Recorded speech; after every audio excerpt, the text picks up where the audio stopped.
प्रिय स्टूडेंट, आज हम class 12th chapter 4 property determinant की जो पेंडिंग थी उसको कंप्लीट करेंगे।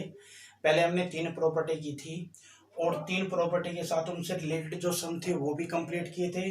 आज हम करते हैं इसकी प्रॉपर्टी नंबर 4। देखो प्रॉपर्टी नंबर 4 क्या दिया है, ये कहता है if each elements of the row और column of a determinant are multiply by a constant K then its value is K time the given determinant. इसने क्या बोला कि जब हम डिटरमिनेंट निकालते हैं या तो डिटरमिनेंट निकालने के बाद किसी कांस्टेंट से मल्टीप्लाई करें या उसी कांस्टेंट की पहले मल्टीप्लाई करके फिर डिटरमिनेंट निकाले, दोनों की वैल्यू क्या होगी, इक्वल होगी। फॉर एग्जाम्पल मान लेते हैं मेरे पास A1 A2 A3 B1 B2 B3 C1 C2 C3। इसका डिटरमिनेंट निकालने के बाद अगर मल्टीप्लाई करें के यानी कोई भी कांस्टेंट से, वो इक्वल होगा डिटरमिनेंट क्या, जब हम डिटरमिनेंट निकालते हैं K1 K2 K3 B1 B2 B3 C1 C2 C3, यानी मल्टीप्लाई करके जो डिटरमिनेंट आएगा वो दोनों क्या होंगे, इक्वल होंगे। या तो पहले डिटरमिनेंट निकाले फिर मल्टीप्लाई करें या मल्टीप्लाई करने के बाद डिटरमिनेंट निकाले, दोनों की वैल्यू क्या होगी हमारे पास डिटरमिनेंट की, इक्वल होगी। और प्रॉपर्टी 5 दी है। प्रॉपर्टी 5 में क्या है, लिख लेते हैं property 5। If the element of row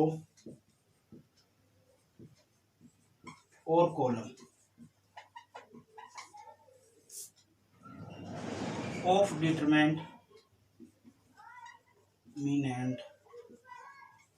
are expressed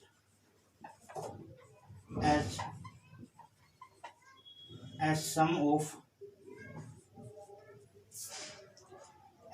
of two or more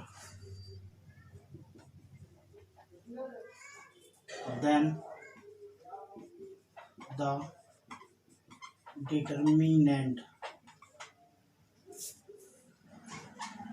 can be expressed as sum of two or more। देखो ये हमने प्रॉपर्टी लिखी है 5। क्या दिया है, कहता है if the element of the row और column of the determinants are express as the sum of two और more items then the determinants each can be express as the sum of two. ये कहता है जब मेरे पास कोई determinant है, उसकी रो या कॉलम में क्या है, कोई भी अदर एलिमेंट प्लस है, हम उसका डिटरमिनेंट निकालते हैं या फिर उन दोनों को अलग करके डिटरमिनेंट निकाल के जोड़ते हैं तो दोनों का डिटरमिनेंट क्या होगा, सेम होगा। जैसे फॉर एग्जांपल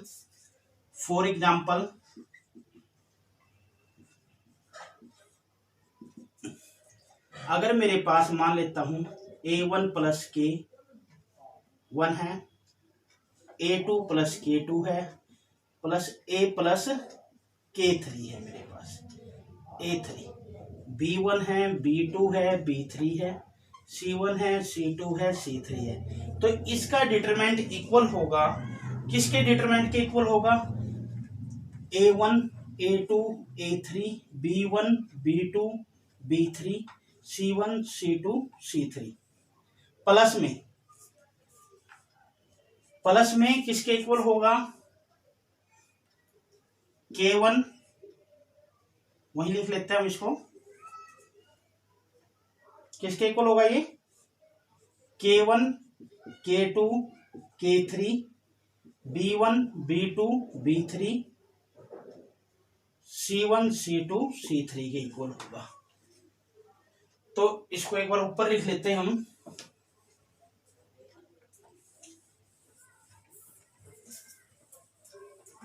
देखो हमने जो एग्जांपल लिया है एक बार दोबारा ले लेते हैं, नीचे दिखाई नहीं दिया होगा। A1 plus K1, A2 plus K2, A3 plus K3, B1 B2 C1 B3, C1 C1 C2 C3 का डिटरमिनेंट इक्वल होगा किसके, A1 A2 A3, B1 B2 B3, C1 C2 C3 plus में किसके K1 K2 K3, B1 B2 B3, C1 C2 C3। यानी जो पांचवी property है ये कहती है कि अगर रो या कॉलम में एक से ज्यादा एलिमेंट है, यानी कोई भी दिया है, जैसे A1 K1 भी दे दिया, A2 K2 दे दिया, A3 K3 दे दिया, कहता है उसका डिटरमिनेंट निकालना इक्वल होगा अगर इन दोनों को अलग कर दिया जाए, फिर दोनों का डिटरमिनेंट निकाल के जोड़ दिया जाए तो दोनों के क्या होगा, इक्वल होगा। तो बात करते हैं प्रॉपर्टी नंबर 6 की। प्रॉपर्टी 6 करते हैं। प्रॉपर्टी 6 में क्या दिया है, कहता है if to each element of any row और column of a determinant the equimultiple of corresponding elements of any other row or column are added, then the value of the determinant remains unchanged।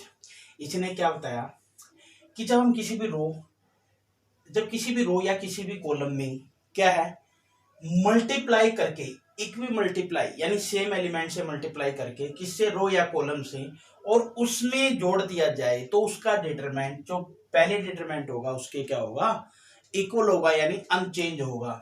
जैसे for example बात करता हूं मैं,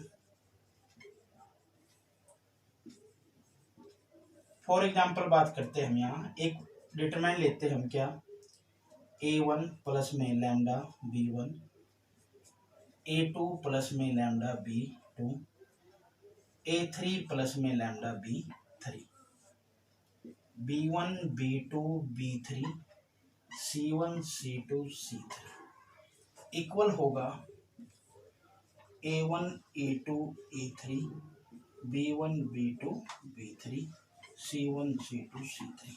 देखो जो इसने clear बोला है, किसी भी रो या किसी भी कॉलम में, तो हमारे पास रो के साथ मल्टीप्लाई करते हैं, रो में क्या करते हैं, ऐड करते हैं दूसरी रो के साथ सेम एलिमेंट के क्या करके, मल्टीप्लाई करके।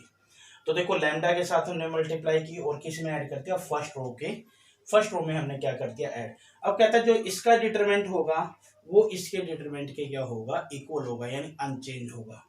तो प्रिय स्टूडेंट, आज हमने प्रॉपर्टी 4, 5, 6 की। इससे वाले पहले पार्ट में हमने प्रॉपर्टी 1, 2 और 3 के बारे में बात की थी और उससे रिलेटेड सम भी किए थे। आपने ये 3 प्रॉपर्टी और करनी है और नेक्स्ट वीडियो में हम क्या करेंगे, इनसे रिलेटेड जो सम है उनके बारे में डिस्कशन करेंगे।